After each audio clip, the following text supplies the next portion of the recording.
খুব একটা বৃষ্টি হলো না। এবছর চাষের অবস্থা খুব খারাপ, কি বলো মাস্টারদা? এই জন্য তো আমরাই দায়ী। আমরা আর কি করলাম? আমরা কিছু করিনি, এটাই তো শেয়ার। তার মানে তুমি কি বলতে চাইছো? এই যে গত সপ্তাহে তোমার বাড়ির পাশের আম গাছটা কেটে ফেললে, এর বদলে কোটি আম গাছ লাগিয়েছো। কি আর বলবো মাস্টারদা, ঘর করার জায়গা নেই আর গাছ লাগাবো? ওই সব পরিবেশের কথা বইয়ের পাতায় ভাল লাগে, বাস্তব জীবনে নয়। গাছ কাটলেই তো, গাছ না কাটলে তো বৃষ্টি হবে না। আমি এখন আসি, ক্লাসের সময় হয়ে। যাও যাও, ওইসব জ্ঞানের কথা তোমার ছাত্রদের শোনাবে, যাও, এখানে নয়।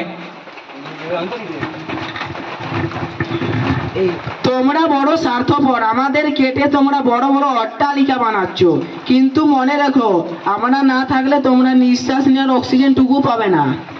এ কি গাছ কথা বলছে? গাছ কথা বলছে না রে, এটা প্রকৃতির আর্তনাদ। তার মানে কিন্তু কেন? আমরা যে এত এত গাছ লাগাচ্ছি, এই গাছ কাটছি, একটাও তো গাছ লাগাচ্ছি না, তাই তো বৃষ্টি হচ্ছে না। এটা তো আমাদেরই কর্মফল। আমরা আর একা কি করবো? একটা গাছ লাগিয়ে বা কি লাভ হবে? বিন্দু বিন্দু জলেই সিন্ধু তৈরি হয়, তাই তুই একটা আমি একটা, আমরা যদি সবাই মিলে গাছ লাগাই তাহলে পৃথিবী আবার সবুজ হবে।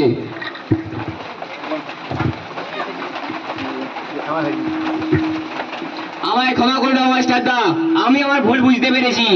জল হচ্ছে না বলে আমি শুধুই চিন্তা করছিলাম, কিন্তু তুমি সমাধান বললে আমি শুনলাম না। ভুল বুঝতে পেরেছো, এটাই অনেক ভাই। চলো আমরা এই চারা গাছটি দুজনে মিলে রাস্তার পাশে একটি ফাঁকা জায়গায় লাগিয়ে দিই। এই একটা গাছ নয়, এবার আমি প্রত্যেক বছর একটি করে, মায়ের নামে শপথ করে একটি করে গাছ লাগাবো এবং সেটা যত্ন করব। তোমরা বাঁচালে আমরা বাঁচবো, আর আমরা বাঁচলে সুন্দর ও সুস্থ থাকবে এই পৃথিবী। চলো সবাই মিলে লাগাই।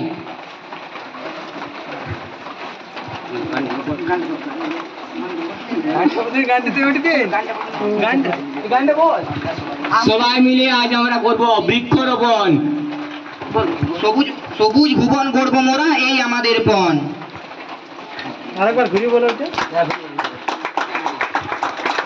আমরা সবাই মিলে করব আজ বৃক্ষরোপণ, সবুজ ভুবন গড়বো মোরা, এই আমাদের পণ।